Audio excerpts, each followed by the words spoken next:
Good evening, everyone. Today is 1st of August 2026. So actually, the actual scheduled time for this talks was 11 a.m. But unfortunately, I have another function. I have still to postpone to 8:30 p.m.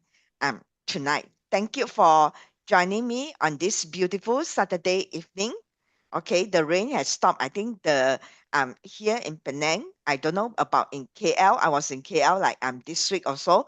So uh so overall the weather is good. The temperature has been very moderate. Okay. So yeah. So this month, August 2026 forecast is actually a month of relief and transition. We will explain about that more. Because this month is a Ping Shen month. For many, as you know that this year is a Ping Wu year, right? A Ping Wu. That means a fire horse is a Ping, fire, and also horse year. And we can we cannot see the ping ever since from April. I think since the rainwater comes in and counter the ping.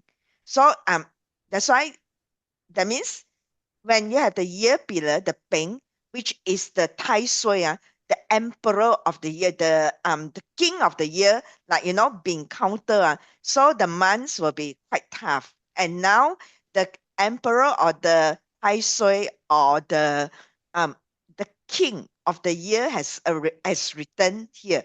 So it will be sort of, in a way, it's a relief in a way, okay? But there will be some challenges because this is also a transition month.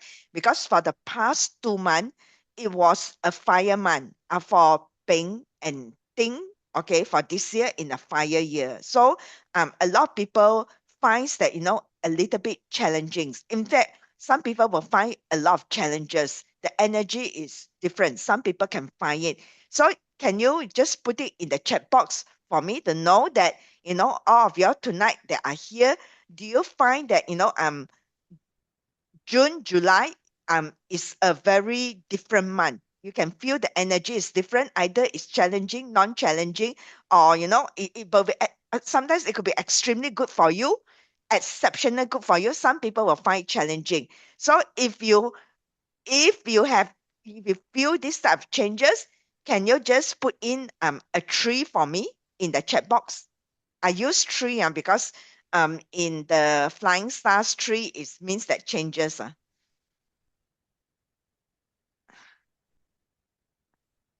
Oh, okay. Oh, even PC also. Oh, quite a number of you. Patricia, thanks, Dewey. Thanks, Mitra. Yeah. Okay. Yeah. Okay. It's so far. Challenging in terms of medical. Yeah, medical. Some then in terms of health. That's right. I'm talking about overall. Okay. Even Jesse also. Okay. Thank you. Thank you for your feedback. At least I do know that because another platform also tells me the same thing. Okay. So right now, I do not know that how many of you are new here in this platform. If you are new here, just give me a few seconds to explain what we are trying to do. Okay, both PC and I. So actually, both of us are in a different expertise domain. I'm into Chinese metaphysics, although my background is engineers. Okay, and PC is actually and is into investment research, trend research, global trend research, to sort of help in the in making investment, help his client in making investment decision. Okay, so what we do is that I apply Chinese metaphysics tools to forecast on the global trends, because actually Chinese metaphysics is based on the planetary stars alignment. Okay, so from there we know that the stars or the planets, they sort of move around the sun in a very systematic way. So this is where we can calculate the cycles, because some of the things happens in a cycle, in a cyclic pattern.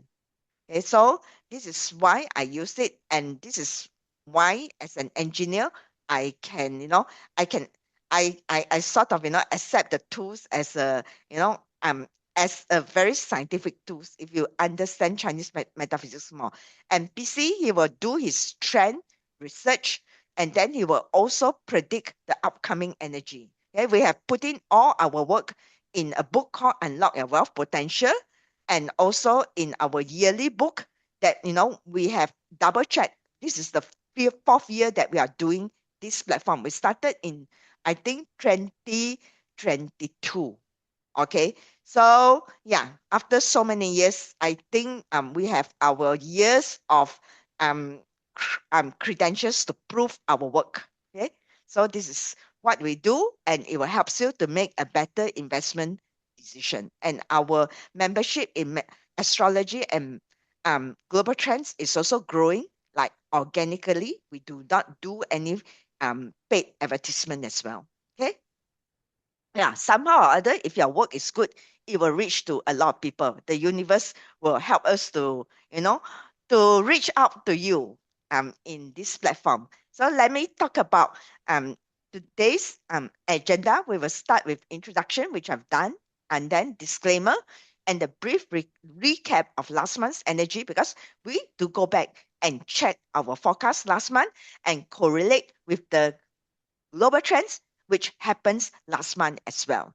So the influence of the five element energy in August 2026, and also what are the geopolitical financial global trends forecast by PC using this research method.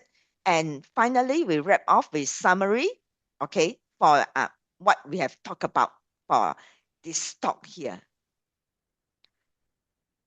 Let me go through the disclaimer. Okay, the content is purely based on our study in global trends related to five elements in Chinese astrology and global trends research for you to use as a guideline in your investment decision.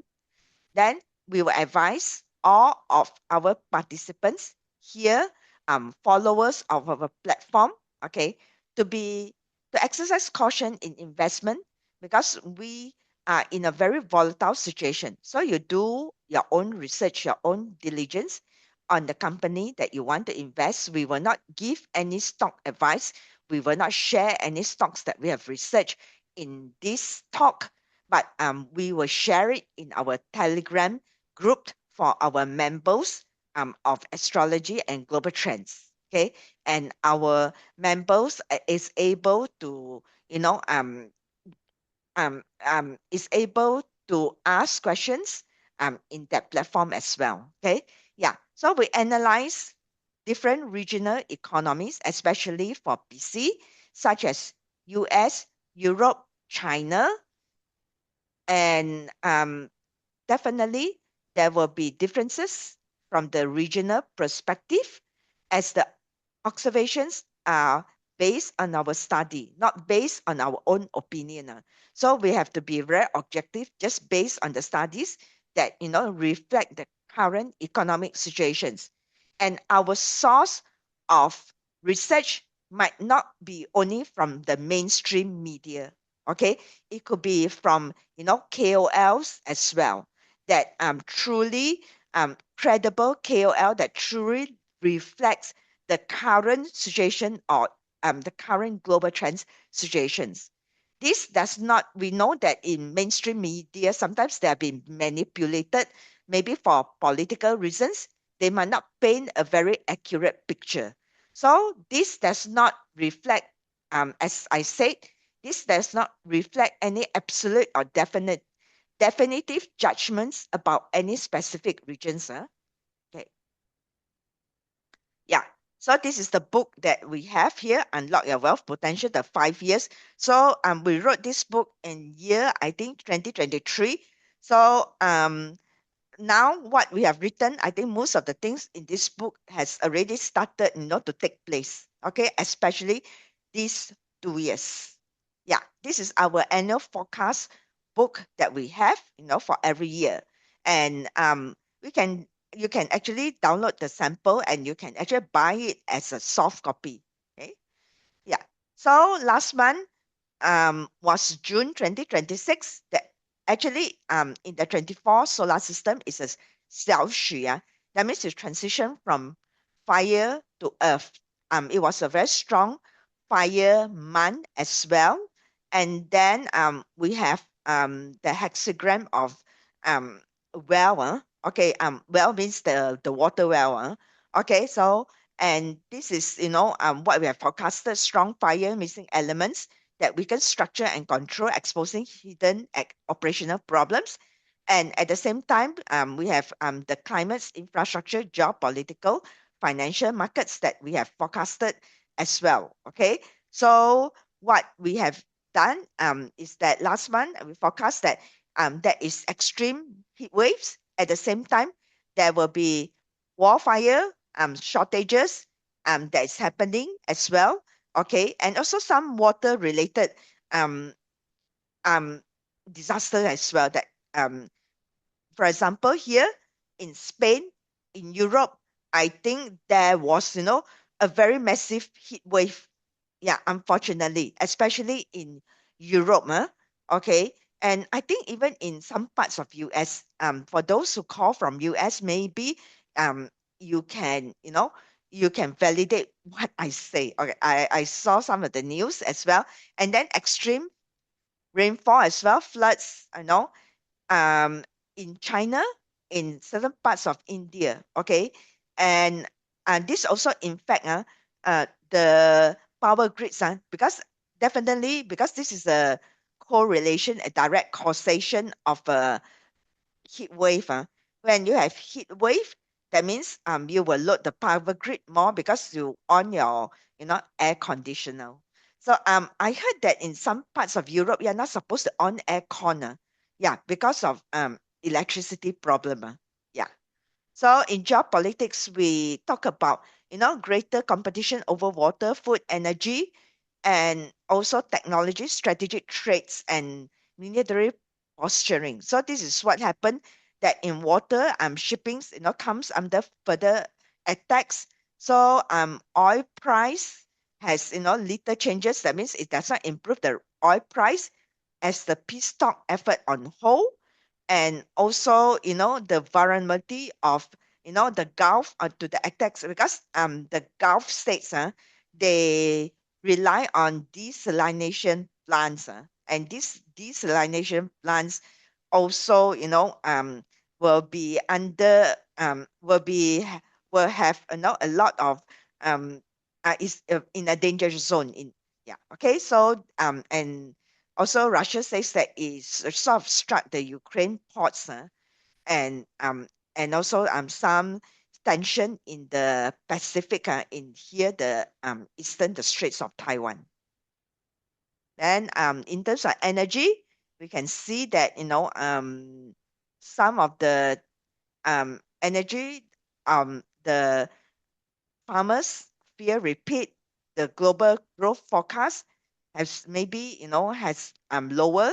Okay, inflation slow down, and also um there are some interest in related to green um energy, okay, or green bonds that I think Singapore has just uh, recently issued a bond on this as well. Okay, then fruit prices up, and also technology, we can find that is high volatility, especially in the Korean markets. We know that what happened.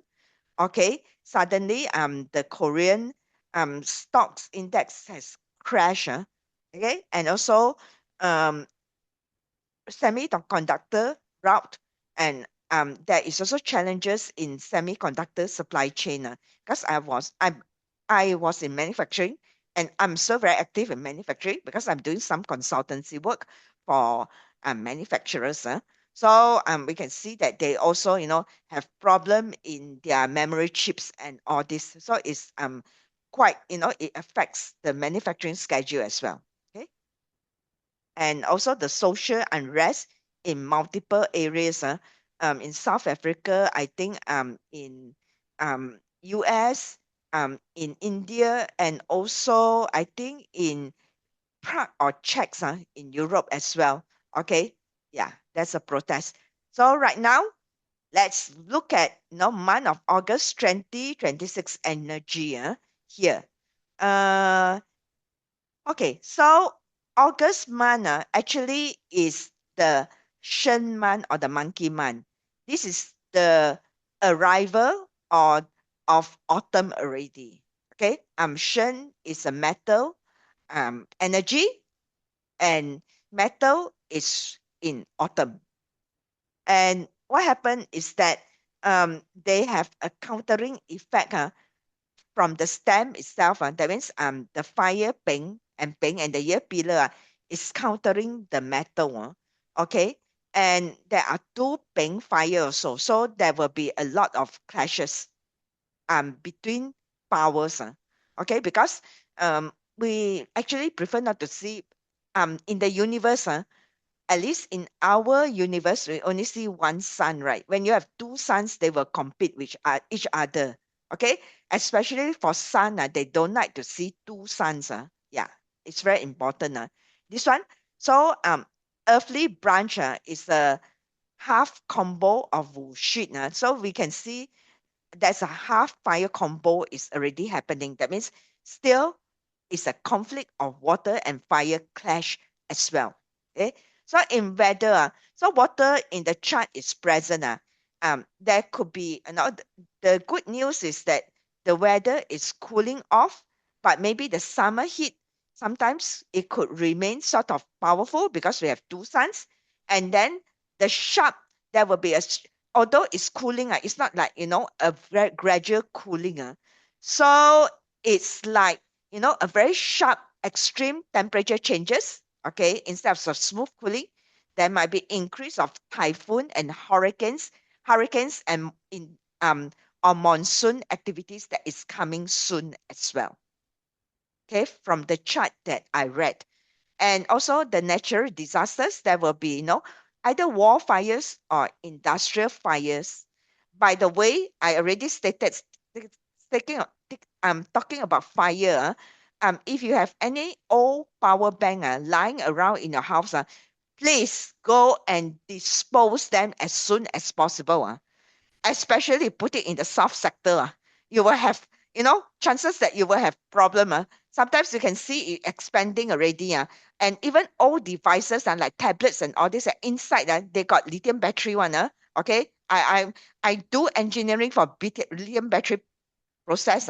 So yeah, so what happened is that inside the lithium battery, they were also, expanded. When you have tablet like this, show signs of this. It's time to dispose them off. Okay, I have one client tell me, luckily I warned her. She found her power bank there, lying there. So it's so dangerous. Even batteries also. Please go and dispose them properly. Yeah. And don't dispose battery in the drain, please. Okay, so yeah. And then another thing is that natural disasters, war, yeah, I talked about war fires and industrial fires. So there will be also flash floods, severe storms. Yeah, it means it's correlated to the weather. And then in the global trends, we can see, public confrontation. Okay. At the same time, there will be a private negotiation. There will be also a military pressure and diplomatic compromise on Wu and Xi combination might intensify the disputes that involving security. Okay, so yeah, possible developments could include like ceasefire discussions or temporary agreements. Here I would say temporary agreements that might not last long. So maybe prisoner exchange, sanction relief, or humanitarian arrangements. Okay, and leadership changes that designed to reduce political pressures. Economic trends will be relief pressures of businesses or consumers, interest in debt restructuring or refinancing, and then easing of the selected trade restrictions.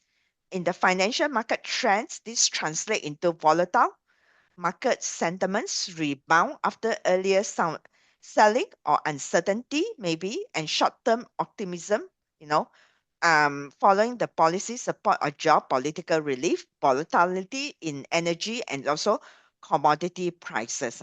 So it's just a temporary relief. I would caution that as well. Yeah. And then in this is August, sorry. So we have, The month hexagram of August is number 40 is relief and transition. So it's actually this is a Chen Gua, is a thunder over the water. So geopolitics negotiations, ceasefires, and practical compromises might be more likely because it's relief and transition. But at the same time, authorities might introduce support measures, subsidies, maybe price adjustment to reduce some pressures of household and businesses. Financial market that a market might experience some relief. The rallies war, the main theme is still uncertainty, is there. Maybe there's uncertainty being removed, and public, pressure might lead to some pardons, negotiation, and legal settlements, and also environment rain might bring relief from the heat and drought that we experienced from the past fire month, but excessive rainfall might create new problems. Although it relieve this problem, it just contain this problem, but it might, create another problem in the future. Okay, from the actions that is taken. Okay, transition, that means it could be a good transition, hopefully, but it could be, a not so good transition as well, because one solutions introduce another problem if you're not careful, if you don't have a holistic thinking. That's why in the problem solving in manufacturing, we always talk about, those 8D methodology that we look at, all the prevention actions as well. Even the Six Sigma is designed to do that. Yes. So this is my portion of the forecast here for the month of um, August. So over to you, PC, to look at your narrative, your research for the upcoming month of August. I will stop sharing my deck.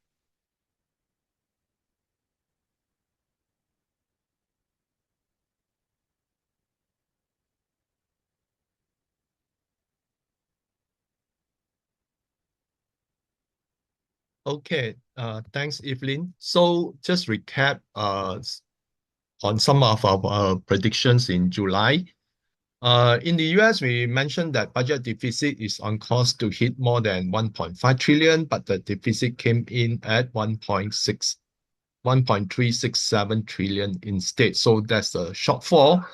And as of 27 July 2026, Clarity Act has not been passed, despite many analysts' opinion alluding to its eventual passage within July. And the audit on Fort Knox did not happen, but Besson highlighted in an interview that Fort Knox gold is safe. Now, for those who have read about the situation in Fort Knox, there's a lot of speculation that the gold is no longer there. And since the 1950s, there has not been any proper audit. Okay. So, but the US continue to say that they have more than 8,000 tons of gold in the US Treasury. But all indications are most of the gold has been consumed during the Vietnam War. So where China is concerned, GDP growth came in at 4.3%, below expectations of 4.5% to 5%, while first half of 2026 GDP growth met expectations of 4.7%. So we are 50% right. Okay, we mentioned that China GDP will meet expectations, but on the quarters it did not, but on the first half basis, it did met expectations. So we mentioned that tungsten producers in China could benefit from the restriction on the sales of tungsten powder to Japan. But soon after, the price of tungsten corrected in July after a super run. So tungsten powder dropped to 975 renminbi per kg by late July, slipping below 1,000 renminbi per kg mark seen earlier in the month. So ammonium paratungstate fell to 606 610,000 per ton by July 24, down from 660,000 per ton at the start month and in late June. So wolframite concentrates lower under major long-term contracts executed in July, and many of the tungsten producers in China have seen their share prices correct in tandem in July. So, but where we got right, as expected, US Q2 GDP came in weaker than expected at 1.5%, down from 2.1% in Q1 2026. So we have highlight very frequently that the US is on a borderline case, entering into a stagflation. Okay, so we mentioned that traffic in the Strait of Hormuz has yet to return to normal, and many countries are seeing their reserves being drained, and this could drive the price of oil higher. And indeed, the price of oil have risen in the month of July.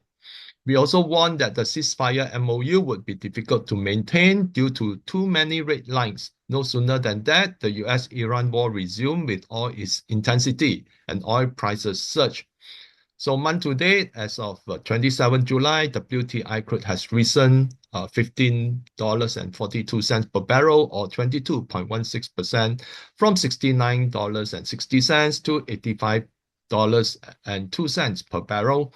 And I believe that on Friday, it closed much higher, above 86. So there's no let up in the US-China trade and tech war, as US is considering taking action against Chinese AI platforms. We warned that semiconductor stocks could face turbulence in July, and month to date, as of 27 July, the semiconductor ETF has fallen $113.75, or 17.75%, from $640.76 to $527.01. No doubt there has been some slight relief rally in the last few days. So the broader Nasdaq index has fallen 1,236 points, or 4.72%, from 26,214 points to 24,976 points. So we were quite on target. For those who have followed our July session, I did share a number of scenarios why there's a lot of headwinds hitting the semiconductor sector during the month of July. And that was before the listing of CXMT. For those members, I believe you all have received my latest sharing on the CXMT now is moving towards high bandwidth memory, skipping a few intermediary, they are not going to go from upgrading from one memory chip to another in the sequence of events, but they are going a few steps forward, okay? Not step by step, but going a few steps forward with their going into high bandwidth memory. And this could pose a challenge to the companies that have enjoyed tremendous profit from the sale of memory chips. And according to the posting, the CXMT price will likely be 50% of the price that Hynix, Samsung, or Micron charges in the open market. So if you have read the news, even Apple is trying to persuade the Senate committee to allow Apple to consume CXMT memory chips for the domestic Chinese market, but I think it has been turned down. But nevertheless, I think over the next few months or half year, the entrance of CXMT into the market can more aggressively, and also with their entry into the high bandwidth memory could be interesting, and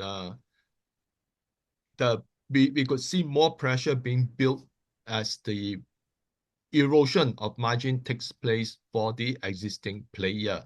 So For the members, I've also shared how you can get exposure on CXMT because not many brokerage allow the trading on the star market, but there are alternatives which I have shared. So Europe, where we got right, we mentioned that energy prices in Europe could surge in July, and they did. So there's a posting here that says that energy prices have seen some steep hikes in Europe. And as we want, the trade war between Europe and China will result in unintended consequences for Europe. And this time, the Europe slapped sanctions on 14 Chinese and Hong Kong companies over trade with Russia, and China retaliated against 14 EU companies predominantly involved in the defense industry. So what happened is that China restricted the sales of critical minerals, and critical minerals right now are facing global supply shortage because China has prevented the sale of critical minerals where they can be used for dual civilian and military use. And right now, the world is very much on edge. There's a lot of news about restricting in the US, news about restricting the export of recyclable um, uh, equipment that carries critical minerals. Okay, and in Japan, they have formed groups of companies are looking at mining the critical minerals in the seabed, and also Mitsubishi is actively securing old air conditioners, not old air conditioner, to retrieve the magnets for um, the industry use. But this kind of recycle only constitute a small percentage out of the total industry needs. So in China, where we got right, H1 2026 GDP growth came in within forecast. As mentioned earlier, we predicted that retail services will help offset the slower growth in retail goods. In the first half, retail sales grew 5.3%, while retail of services grew 5.3%, while the retail of goods grew 1.1%. China inflation remained within a tight range, coming in at 1% in June, down from 1.2% in May. We mentioned that July policymakers will shift to an AI economy, and recently several papers have been released to promote AI in industry and AI in everyday life. Now, there's a gap in the application of AI between the US and China. In the US, it's still very much closed, but in China, it's open source.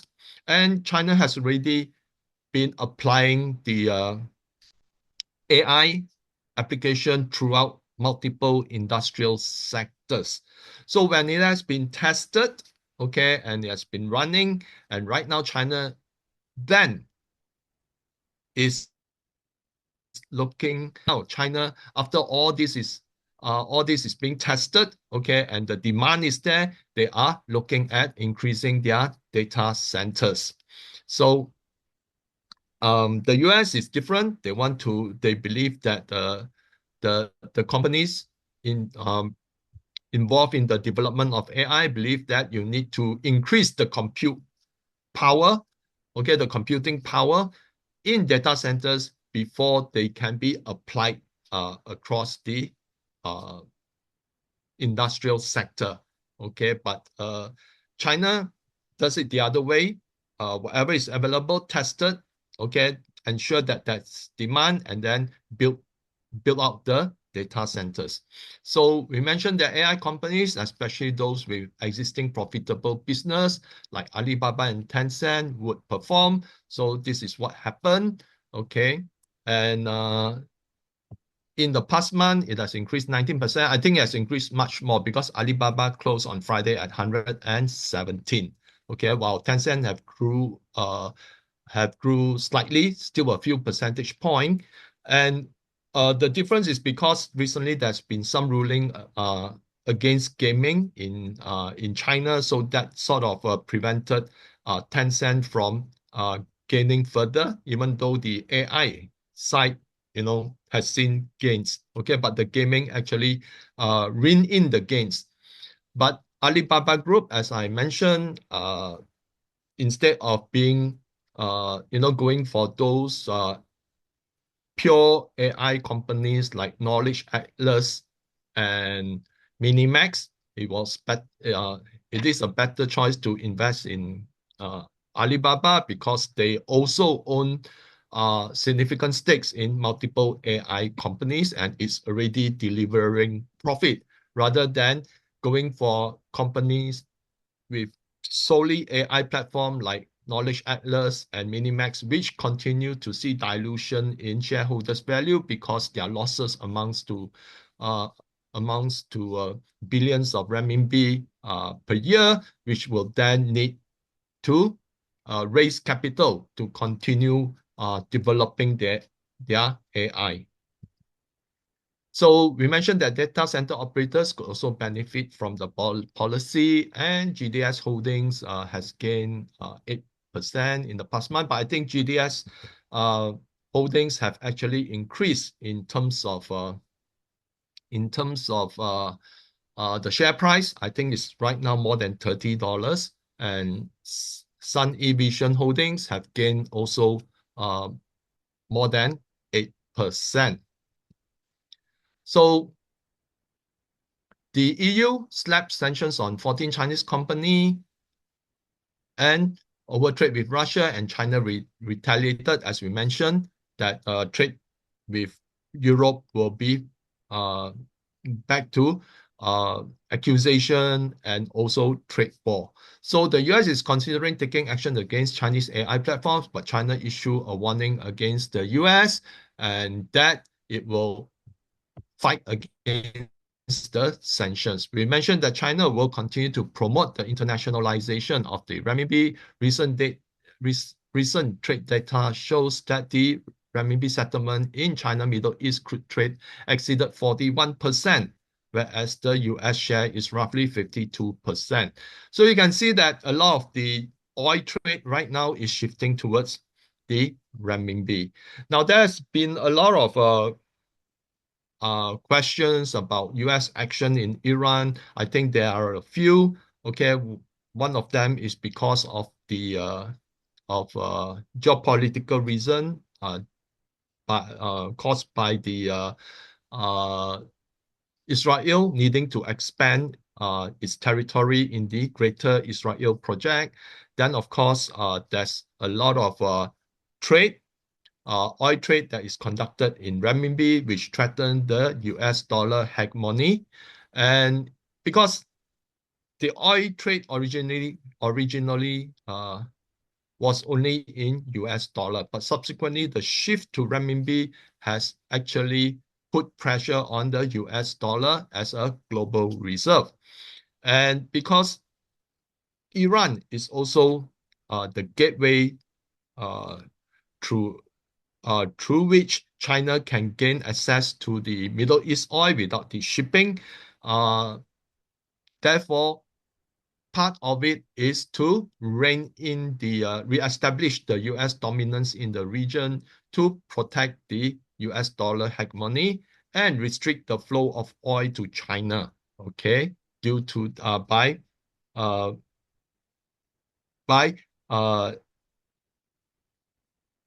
regime change in Iran or through occupation of Iran. Although this is a bit far off, but recent news has surfaced that the US might include putting boots on the ground in Iran. So we mentioned that China could crack down on illegal immigrants because recently there has been a lot of illegal immigrants in China. So right now, South China, Guangdong is reported to be rewarding people who snitch on illegal immigrants. So US economic indicators, GDP came in at 1.5%. And as I mentioned just now, it is down from 2.1% in the Q1. So there is a general trend right now that the US economy is slowing down. And if the war continue to escalate in the months of September, and with the rise of oil price in these 3 months, would naturally result in much higher inflation. And whenever there's much higher inflation, it would crimp the consumption of goods and services, because people are very worried of consuming when inflation is very high. So CPI fell 0.4% month-on-month in June. Year-on-year, it rose 3.5%, down from 4.2% in May. Core CPI unchanged in June. Year-on-year, it rose 2.6%, down from 2.9% in May. PPI fell 0.3% month-on-month in June. Year-on-year, it rose 5.5%, down from 6% in May. Core PPI rose 0.2%, 7%, up from 4.6% in May. Retail sales rose 0.2% month-on-month in June. Year-on-year rose 6.7%, down from 7.3% in May. Industrial production rose 0.1% month-on-month in June. Year-on-year, it grew 1.1%, down from 1.6% in May. The NHB index came in at 34 in July, down from 36 in June. So housing starts surged 19% month-on-month in June, while housing permits fell 2.4% month-on-month. Existing home sales fell 2.4% month-on-month in June. Year-on-year, it rose 2.8%, down from 3.2%. Pending home sales fell 5.4% month-on-month in June. Year-on-year, it fell 0.3%, down from 2% in May. And the preliminary PMI for fashion came in at 53.8, while PMI for services came in at 53.6. So moving forward, we know that recently the US Treasury yields have increased, and this increase right now has reached some worry, has reached a very worrying level. Because if the US Treasury yields increase, it would indicate that interest rates would also increase accordingly. Now, if let's say interest rates continue to increase, that would actually affect the housing market.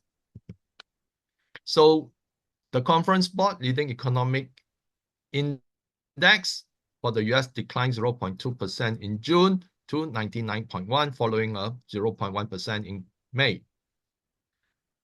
However, the LEI is down only 0.3% over the first half of 2026, a much smaller rate of decline than 1.1% contraction over the second half of 2025. But you can see that the leading economic indicators have been consistently below zero for a very long period over the last 2 years plus.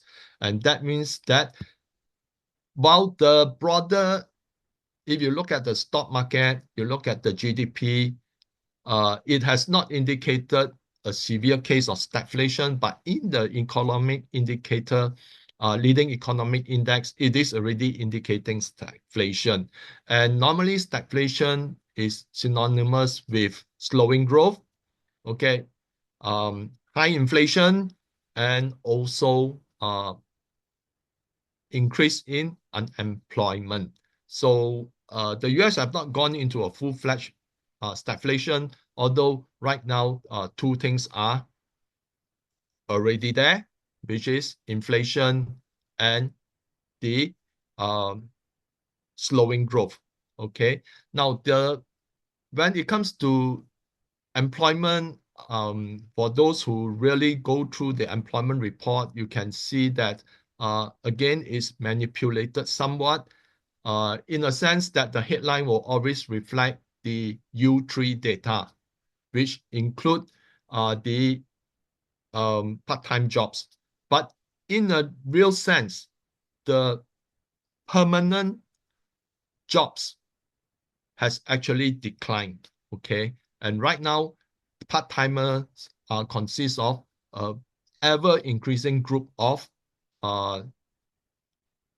employment. So the U3 is being used in such a manner that if you are a part-timer, sometimes you need to work 2 or 3 jobs just to meet the requirement wage, okay, to sustain a family or the livelihood. But in the announcement of the jobs report, normally every part-time jobs become one permanent job, okay? And that is why if you need to really gauge the employment situation in the US, you need to go to the U6, which actually remove the part-timers. There you can actually see that the unemployment is actually much higher. So the US Census Bureau and US Bureau of Economic Analysis reported that the goods and services deficit was 77 billion in May, up 23 billion from 54.6 billion in April, revised. So after you see that there's a declining trend right now is picking up again. US budget deficit, the US Treasury reported 496 billion of receipts and 616 billion of outlays in June, resulting in a budget deficit of 120 billion.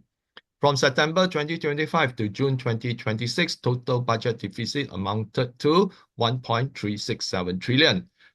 So the US government debt is now 39.6 trillion versus 39.3 trillion in May. Now, this was done last week, but today I did a check and it's right now 39.7 trillion.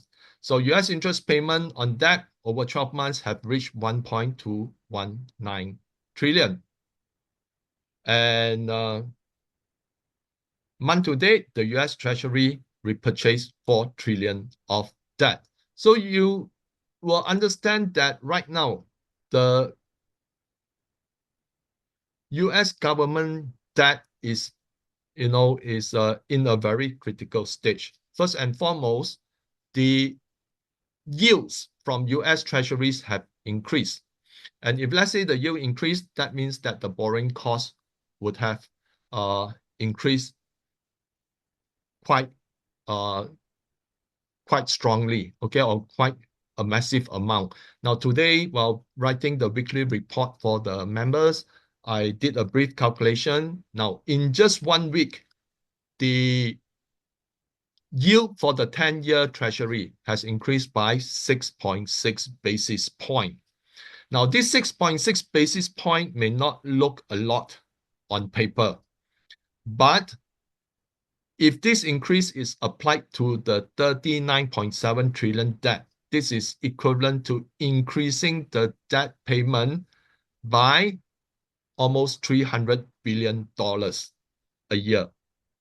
So if let's say US Treasury yields continue to rise, that means that the interest payment on debt will continue to snowball. But on the other hand, the US has also about 8 to 9 trillion of debt that it needs to refinance over the next 12 months. If we take that into consideration, very likely in the next 12 months, the US debt will definitely be 40 over trillion. Now, the US has no money to pay back the principal, and that is why it needs to refinance its debt. Okay, that means that as long as a budget deficit is there, every year, that amount of debt that need to be refinanced will continue to increase. And that is why by next year, the US debt would definitely be 40 over trillion. And if let's say the US Treasury yield remain unchanged or continue to move up, then the interest payment will become even much higher. And right now, if let's say based on 4.745% in the yield for the US 10-year Treasury, if the US Treasury, if the US government debt increased to 40 over trillion, we will be looking at more than 2 trillion in interest payment on a rolling 12-month basis. Okay, so this is the US is right now in a very difficult predicament. If they allow the yield to go up, then what will happen would be higher interest payment. And if they decide to implement yield curve control and doing QE, then what will happen would cause a relief rally. But because if they do that, then the inflation risk would continue to go up. And then the expectations would be the Fed will have to raise interest rate, and therefore this would push the yields back to their trajectory towards a higher level. So actually, the Fed is very much in the same situation like the BOJ. The debt has become so excessive that if you select either one solution, it will either result in a recession or result in higher inflation. So there is no Hey, best of both Justina. worlds. Yeah, yeah, Evelyn. No. It's okay. I'm calling somebody. Okay, so the so it's just like the Bank of Japan, and because of this, I think as we progress in the coming months, the credit risk will continue to go up because if the yields continue to go up, the cost of borrowing would increase, and this will hit corporations as well as household, and especially if you are most of you are already aware, I've shared that there is already a private credit crisis in the US. So as the yields increase, the value of the debt continue to fall. And that's why the risk of a credit crisis will continue to expand. And corporations that have borrowed very heavily to fuel the AI boom through the injection of debt to build out the data centers, they will have to refinance at a much higher rate than what they initially borrowed. So that means that ever increasingly, the US is enroaching towards a credit crisis. Now, FOMC meeting, the Fed leaves rates unchanged for the fifth straight meeting. Fed votes 9 to 3 to hold benchmark rate at 3.5% to 3.75% zone. Okay, there were 3 dissent. Fed says economic activity is expanding at a solid pace despite uncertainty. So if they think that 1.5% is a solid pace, then okay, the Fed is entitled to say that. And the Fed says job gains have kept pace with the workforce. Again, if you look at U6, the story is entirely different. So the Fed say it remains committed to its 2% inflation goal. So I believe the Fed eventually will start shifting the goalpost. Okay. And if to those who are very new, if you really want to know the inflation situation in the US, you have to go back to a chart that was prepared by John Williams, where he used the same metrics for measuring inflation as in the 1990s. But over the years, a lot of things have shifted. Okay, the goalposts have shifted. For example, last time, the increase in property price is considered part of inflation. But over the years, it has been reduced to increase in the rental price. Okay. And a lot of other things have also been shifted. For example, the if a product that originally was being used as a component, okay, to measure inflation. Right now, that product has been changed to another product, okay, which has a much lower inflation. So this is called shifting the goalpost. And on top of that, everyone talks about inflation, but no one is talking about stringflation. Okay, stringflation is not being talked about more often because all of us know, the kind of packaging that we bought last time is fully packed to the brim. Right now, it's down, it's not packed to the brim anymore, and it's about 20 or 30% loose. Okay, so my take, with the US 10-year Treasury hovering above 4.7% and the 30-year US Treasury yield hovering near 5.3%, the Fed is caught in a similar position to the BOJ hike, and the market tanks while the economy runs aground or do nothing, allowing the economy to continue its steady path, but at the same time allowing inflation to fester. So these are the two things that shows that the Fed cannot have the best of two worlds. So what could happen in August? Inflation could come in hot in July after energy prices rise across the board. After the July sell-off, investors may see some value in US tech stocks. The market could rally for a while, but heightened risk in credit markets could cap the rally. Financial and credit risk could be the major topic in August as US public debt moves closer to 40 trillion, with about 9 trillion of short-term debt needing to be refinanced for the remainder of the year. So US budget deficit continues to rise. Actually, it's for the next 12 months, not for the remainder of the year. Let me change that.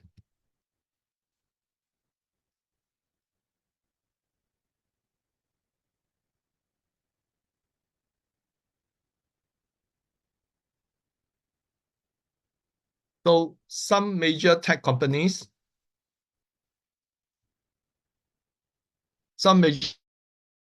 tech companies see rapid depletion of their cash flow, investors will not be impressed. That's why I believe that whatever rally, that is forthcoming, will always face some headwinds. Okay, for those who actually read some of the recent earnings report by Amazon, Microsoft, Facebook, a lot of them have been bleeding cash flow. Okay, and where previously they were cash rich, right now they are issuing debt by the tens of billions to continue to invest in data centers. But one of the key things that hinders the expansion of US data centers or make the development of data centers very expensive is the lack of cheap energy. Okay, that is why of AI application in the US will be much more expensive than China. So some heavily indebted companies could see CDS spreads spike due to inherent credit risk. High chance the Fed or US Treasury would adopt some yield curve control to prevent US Treasury yields from surging to critical levels. This could weaken the US dollar and boost asset prices, including commodities. US SPR has fallen to a 43-year low and is almost scrapping at the bottom. Many analysts expect it to reach a critical level in August. The US must decide whether it can continue exporting its oil to the world. And this could be one of the reasons why I think that even though the US does not want to have a ceasefire with Iran, they might have to be forced to meet certain conditions to allow a ceasefire. Now, why I say that the US did not want to have a ceasefire, even though earlier there was a lot of hype for the MOU. I personally believe that the ceasefire was temporary anyway, because the US wanted to have a peaceful 250-year Independence Day, whereas it allowed Iran to have the full funeral procession for their slain leader. Okay, and it was something that both parties could have agreed on. Okay, but there are so many red lines, so resumption of war is uh, just something which cannot be avoided.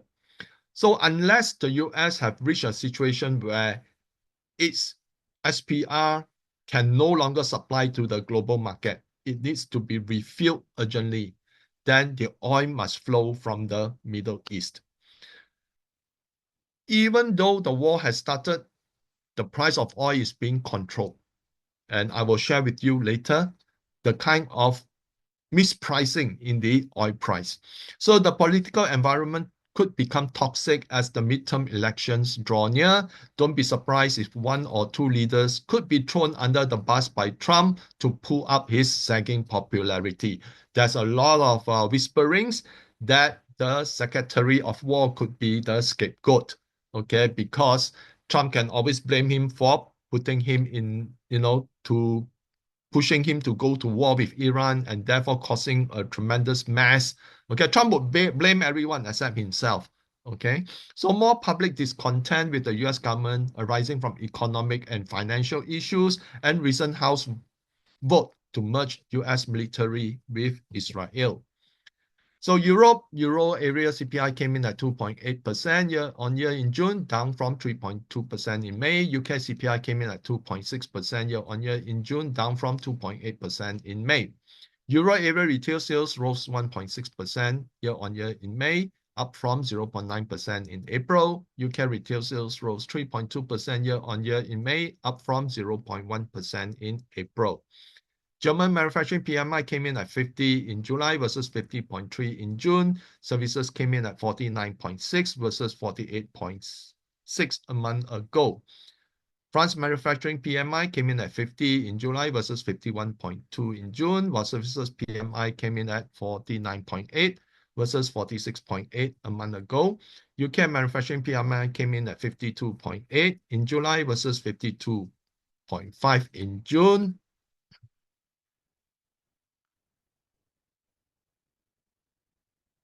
While services PMI came in at 51.8 versus 48.8 a month ago. So you can see that manufacturing continue to see expansion while services have saw improvement in Europe. After a Chinese company, Shanghai Yulansheng, announced its first shipment of DUV machines, Germany is now assessing Chinese vulnerabilities in the chip making equipment. So this came after China announced that this company would actually ship 5 DUVs in this year and 20 units in the next. So there's a lot of talks that ASML could be vulnerable. So the thing is that instead of looking at ways how Europe can improve its competitiveness, okay, they are looking at how to cripple China, okay. But the thing is, the trade war, the tech war have AI and all those have shown that you cannot force China to accept and submit to the kind of demands. China would just double the effort, like CSMT, okay? They want to ban China from AI, ban China from getting good chips. So what they do, they push on, putting more effort in. And when CSMT reach HBM, they will dump into the market. That is how China will behave. Just like how they did it with the EV business in China. Everyone is a cutthroat business, just like what they have done with the solar panel. So the thing is, whatever the Western uh, the West tries to cripple China's development, they will come back and push back very, very strongly. Okay, so Germany has never learned the lesson that restrictions could only drive China's innovation. Okay, and you can see that when the news came, SML actually came down quite substantially. Okay, down by 300 just the past month. So Europe what could happen in August with WTI crude surging back above $80 per barrel? We could potentially see a spike in inflation. The race to secure energy ahead of the winter will drive energy prices higher. This is a repeat of the 22 to 2023 scenario. And if you all recall, during 2022, not only there was this Russia-Ukraine war, but then the entire Europe faced a shortfall in rainfall affecting hydroelectric, and the sky was very much more gloomier, affecting solar, and there was less wind. So suddenly the entire energy grid of the Europe continent suffer a huge deficit in terms of energy. So if this plays through, then you know what happened then was a spike in the price of coal. So if let's say this is a repeat, the price of coal could be much higher because coal would still be the cheaper alternative to oil. So the EU and UK economies are seeing improvements. However, rising energy prices could affect their current trajectory. So if let's say energy prices stay strong, then their whatever improvement in the second quarter will be more obvious in the third quarter that they have been impacted negatively due to higher energy costs. So Germany's auto sector could experience more layoffs as it has become less competitive against global peers. China's recent restriction on critical mineral export to EU could impact the latter's industries. We will likely see EU and China trading blows in the trade and tech war more frequently. And I think it will reach a point whereby the the EU would be appalled by the kind of damage that China's restriction on critical minerals could affect them. And probably that could be the reason why, after a brief period, both sides would come to terms and negotiate on better faith. So China economic indicators, China GDP grew 4.7%. Quarter For the first half, on Q2, it grew 4.3%. CPI rose 1% year-on-year in June, down from 1.1% in May. Core CPI rose 1% in June, down from 1.1% in May. PPI rose 4.1% in June, up from 3.9% in May. Total retail sales of goods and services increased 2.7% year-on-year in first half versus 2.8% in the first 5 months. So you can see that consumption in China is already starting to slow down. Okay. So retail sales of services increased 5.3% in first half versus 5.4% in January to May period. Again, this shows that there is a slight downward trend. Retail of goods services rose 1.1% in first half versus 1.1% in the January-May period. Nothing has changed. So generally, retail sales of goods have been impacted by higher prices and the sharp drop in the sales of big-ticket items like autos and smartphones. Industrial output rose 5.4% year-on-year in the first half, with equipment manufacturing and high-tech manufacturing posting strong growth.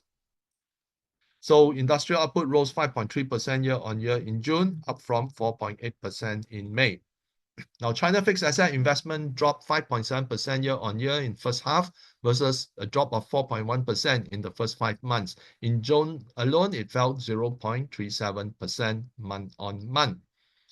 So the real estate market in China has still not recovered. Okay, there are some bouts of improvement, but decline elsewhere.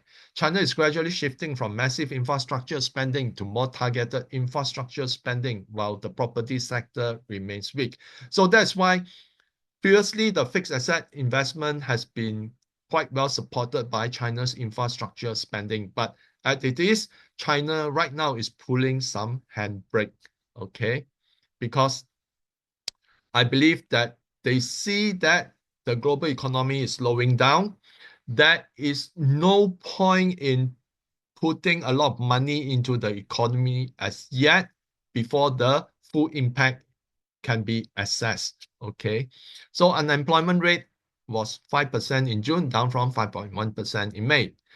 Per capita disposable income grew 5.2% year-on-year in the first half. The country per capita disposable income stood at 22,981 renminbi, representing a growth of 4.2% in real terms after deducting price factors.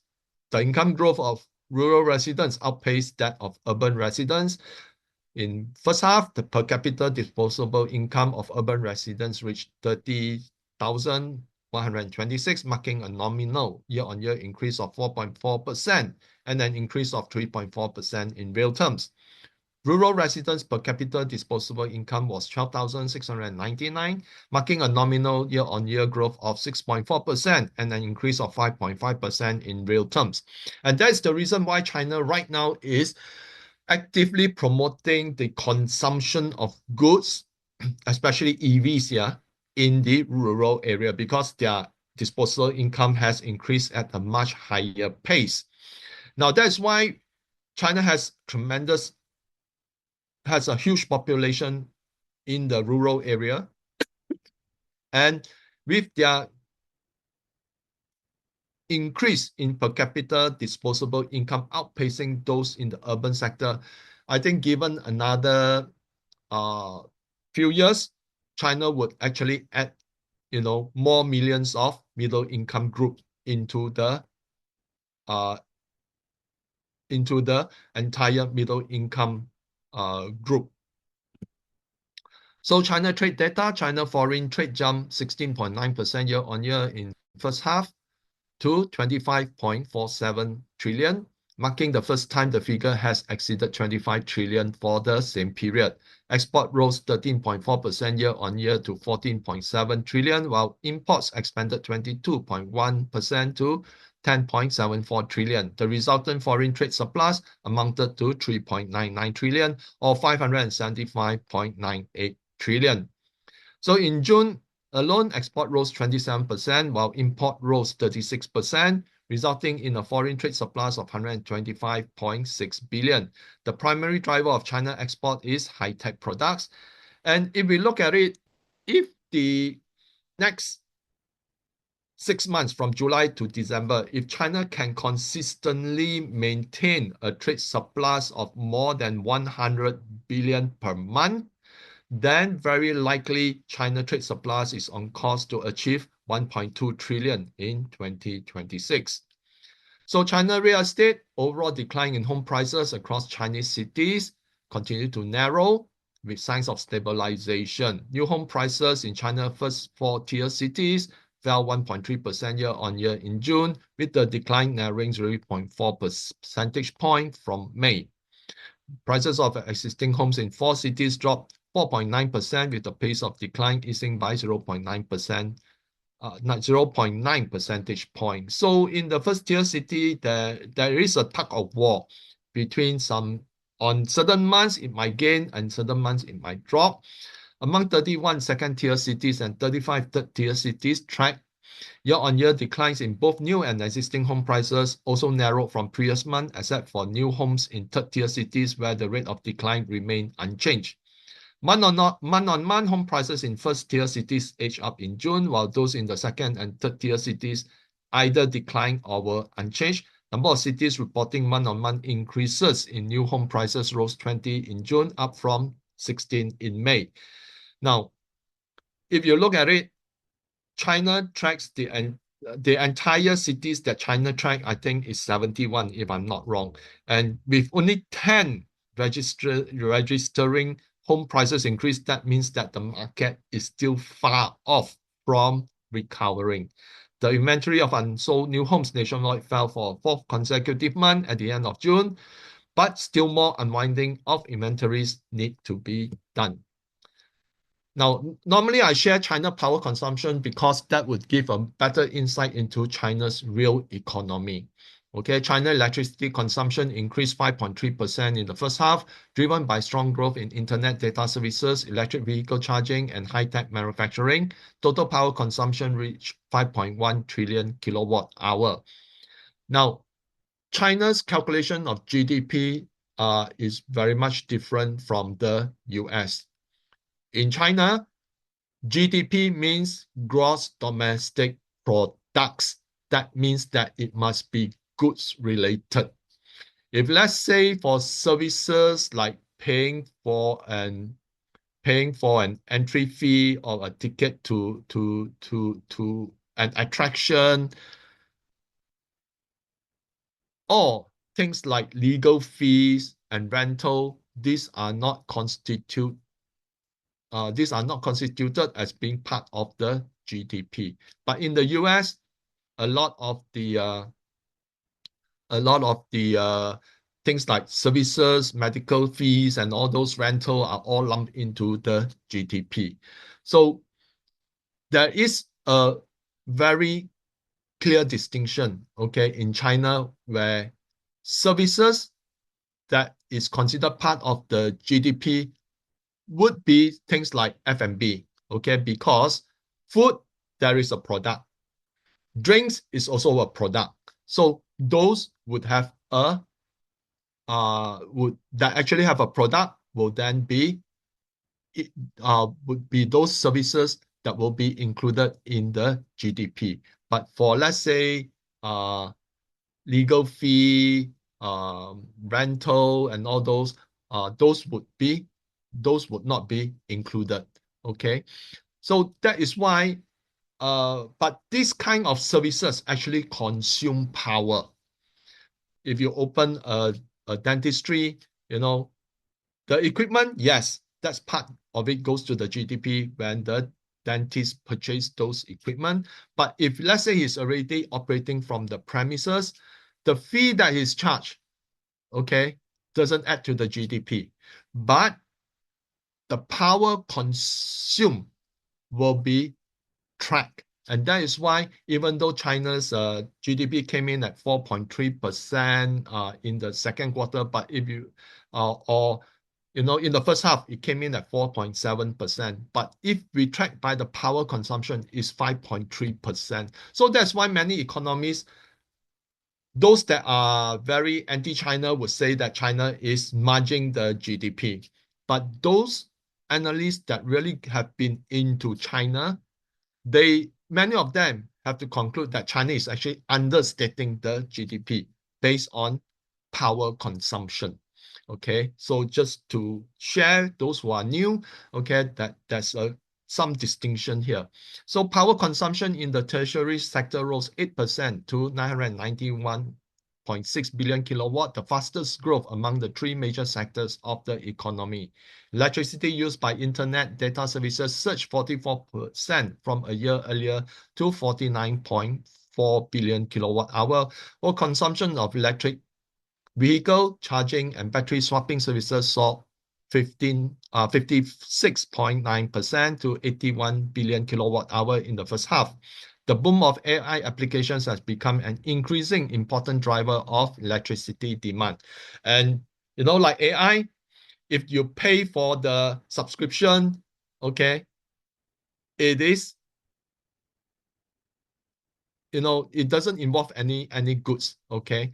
So again, that is some clear distinction. So electricity consumption by China's high-tech and equipment manufacturing sector climbed 9.8% year-on-year to 600.8 billion kilowatt hour in the first half of 2026, accounting for 24.3% of manufacturing power use.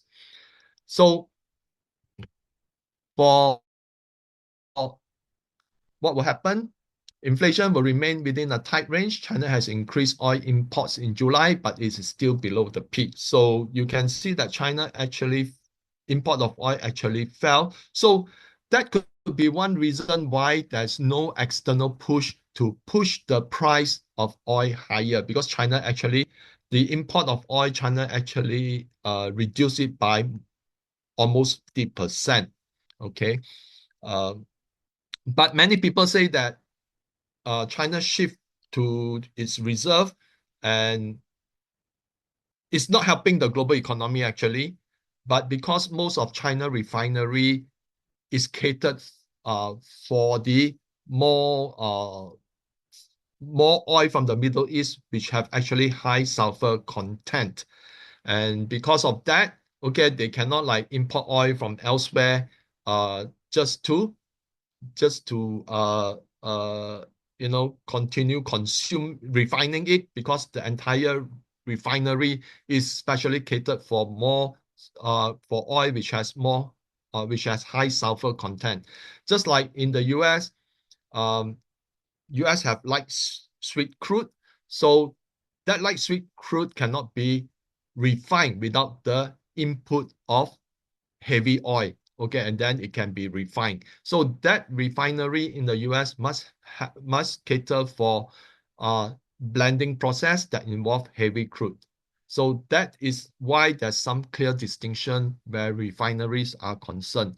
So the retail sales of goods will stay soft, but services will help provide the buffer. China drive to increase consumption. One is promoting consumption of the AI plus economy, including robotics, humanoids, intelligent consumer products, and smart equipment. This is part of China AI plus consumption plan. And two, rural consumption to promote rural consumption due to the increase in disposable income. Now, industrial output growth will remain steady as China exports continue to surge. Fixed investment will take a backseat because it's no longer the priority to expand infrastructure unnecessarily, because most of the infrastructure has been fully built. But interestingly, China right now, okay, if you recall last month, Evelyn said that, uh, look out for those water-related kind of industries.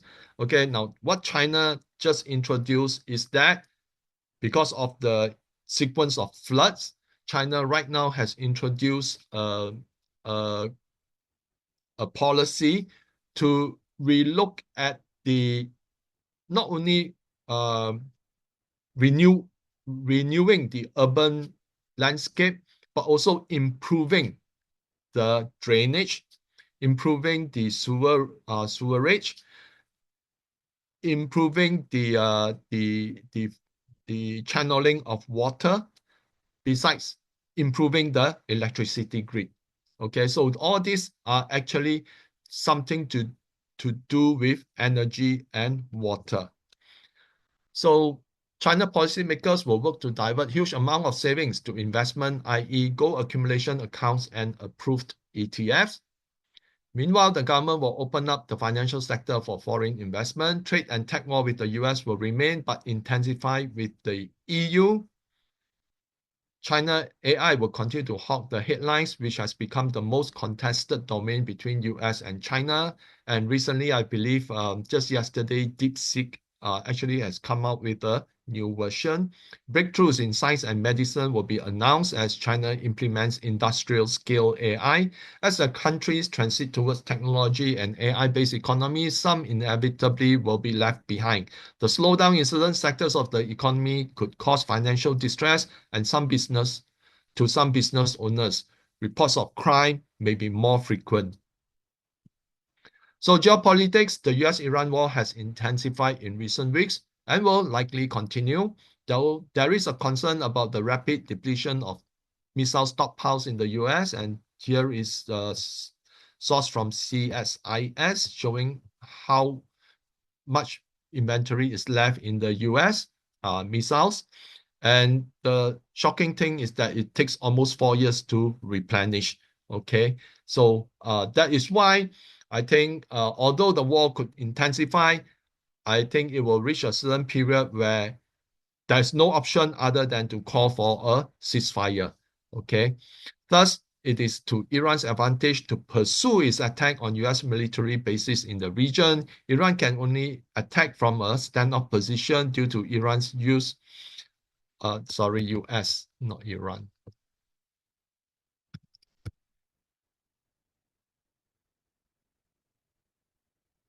So US can only attack from a standoff position due to Iran's use of infrared to lock in on US aircraft instead of radar, which can be jammed. And war between Houthis and Saudi Arabia intensified with the Houthis announcing the closure of the Bab al-Mandab Strait. The Houthis also targeted several major oil infrastructure sites in the kingdom. And here are some posts discussing the damage done to the Saudi Arabia oil producing facilities. Now, something interesting happened in a way that Iran actually attacked ships in the Suez Canal. And right now, with these areas being at risk, it could actually push Saudi Arabia into making a very desperate decision, and that is waging an all-out war against the Houthis. So there is a mispricing in the oil market. Refineries are racking up profits. Those members, I have already shared with you why some oil companies are worth considering. Okay, oil is artificially manipulated lower by the shorting of oil futures, with the US supporting the deliveries, and that is why the US SPR continue to be drained. Okay, now if you look at the chart, normally diesel would be below the price of crude oil, but right now diesel is far above crude oil. Okay, this is due to heavy shorting, using the futures market to manipulate the price of oil. Okay, but when the US runs low on its reserve, and they must refill it, otherwise the salt caverns that holds the reserve would actually be damaged, then that would be US will have to have no longer a place for its reserves. Okay, and that's why it must be refilled. And because of that, okay, this will push the price of oil higher. So that's all I have. Evelyn, you want to do the summary?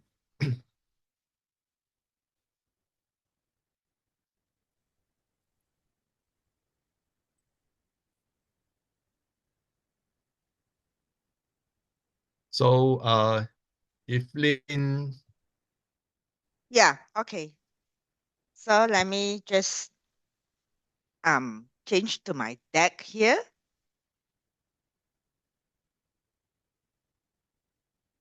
For a while.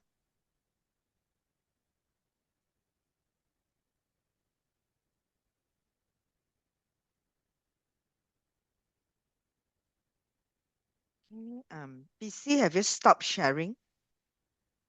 okay. Yeah. Okay.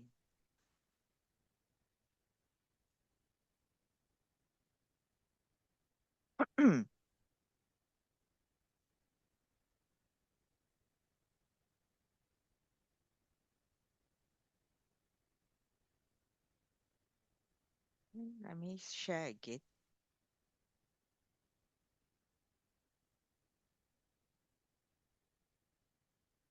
Yeah, before we go to the summary,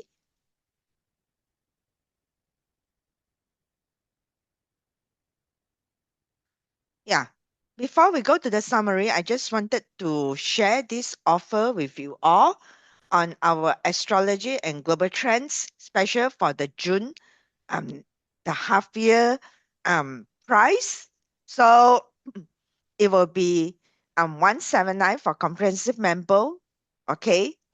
For the remaining forecast of this year, if you join us, and for premium member is 287. If you're interested to get this package, later on I will drop the link to you in the um in the chat box for you to explore, because you will get the advantage of joining this platform or this member is that you will get early access to our monthly forecast, full recording, the presentation slides we are presenting to you, okay, and also a welcome gift on MAC investment strategy, exclusive telegram for discussion, and early access. That means if you miss the talk, you will have early access to the talk, okay, between 2 days. Normally it's between 1-2 days after the live session, okay, and you could receive some special discount on our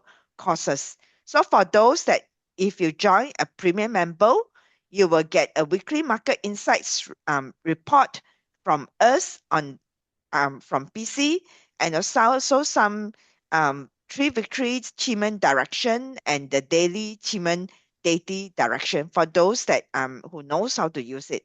Okay, so this is the offer that we have. If you are interested, welcome to join us. Okay, yeah, let's proceed to the summary here. So what we have talked about from my portion is that lingering heat followed by stronger cooling.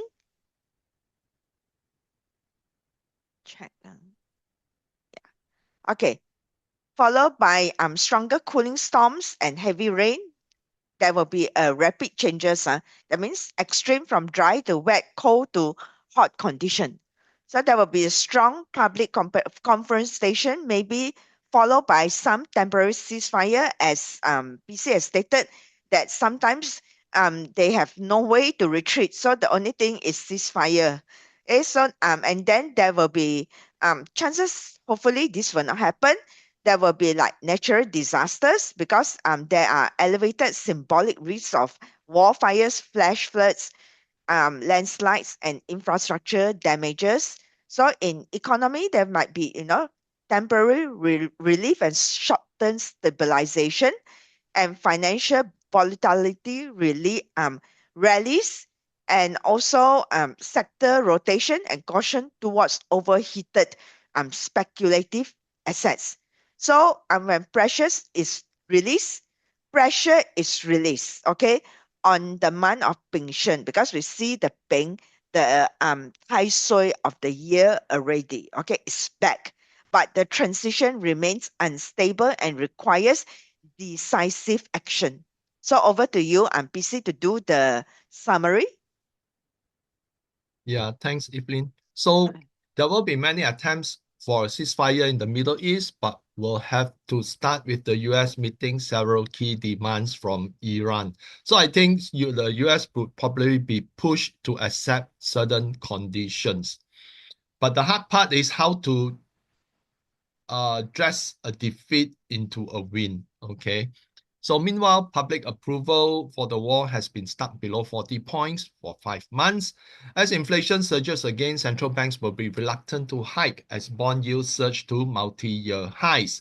Central banks may prefer yield curve control to ease the pressure on securing government funding. Now, this may cause temporary relief in the system, but the structural problems such as excessive debt remains a critical challenge. The Korean and Nikkei markets have trended down. The AI and chips narrative is being challenged as Chinese tech companies move into the limelight.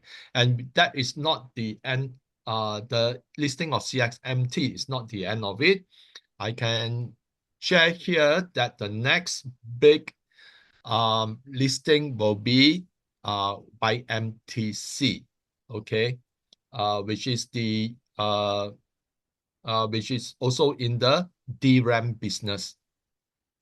So YMTC is going to be in the next big listing and is in the DRAM.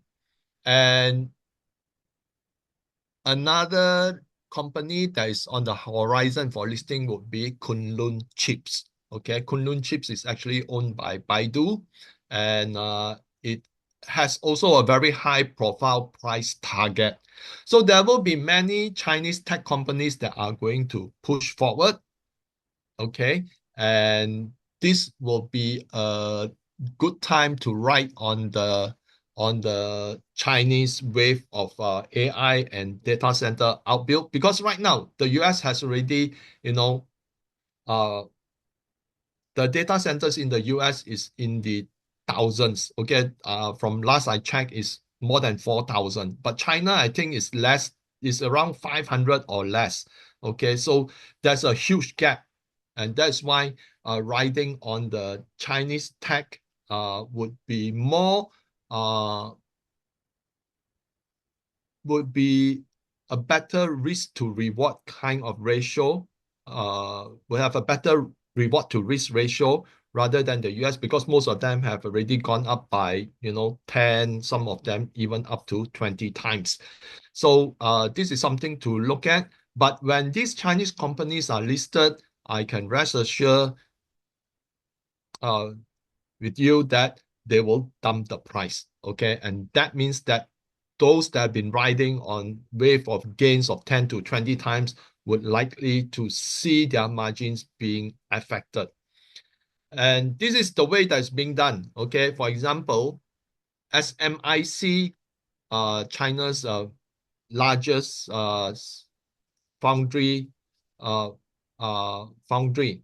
Okay, they have already cornered the 28 and above nanometer chip because they are building it en masse and they can actually sell it very cheap.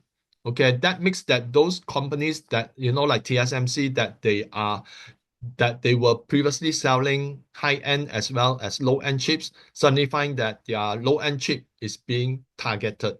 So SMIC is now cornering the market together with another few more like Hua Hong Semiconductor and such. So that's why as this Chinese company goes in, they will dump, but because the key difference with China is that energy in China is very cheap. And because energy is cheap, their costs, okay, would be much lesser than those in the US. So the other thing is that rotation into Chinese tech stocks in Hong Kong, okay, as the Hang Seng Index has already corrected from recent highs. Okay, this is HSI, okay, not HIS. So the HIS, if you look at it at some point, they are actually almost, if I recall, almost 18% down year to date. But right now they have already narrowed it back down to around 4% decline. Okay, from about 18% decline. And this happened within 1 month. And if you all recall, in July, in the members area, Evelyn say now is the time to do some Hong Kong shopping.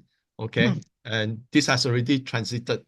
Okay, the HSI has gained more than, I think, almost about 13 or 14% from a 18% decline right now to 4% decline.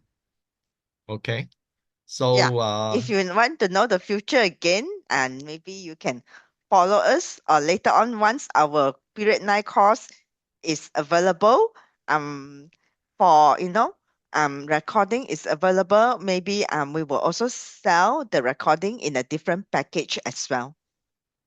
Then we will yeah. talk, yeah, and there will be more of it there. Yeah, for the period 9 course, for those who actually attended, I think it has been a very interesting Mm. 2 days. I think all in, I think I forgot how many companies were discussed. I think it was close to 50 or more than that. Yeah, in So different in different areas. yeah, across multiple sectors of the economy. So Yes. it's worthwhile to look into getting the recording as well. Yeah, you So can really build your portfolios from there, because from those that do not know what to buy and all this, you can just look into what we have put in to research as well to do this. So once it's available, maybe I will blast it out in the in the mailing system, or either in the this one, and and and we can um and you can consider taking it even for our members as well. okay, so maybe it's Q&A time.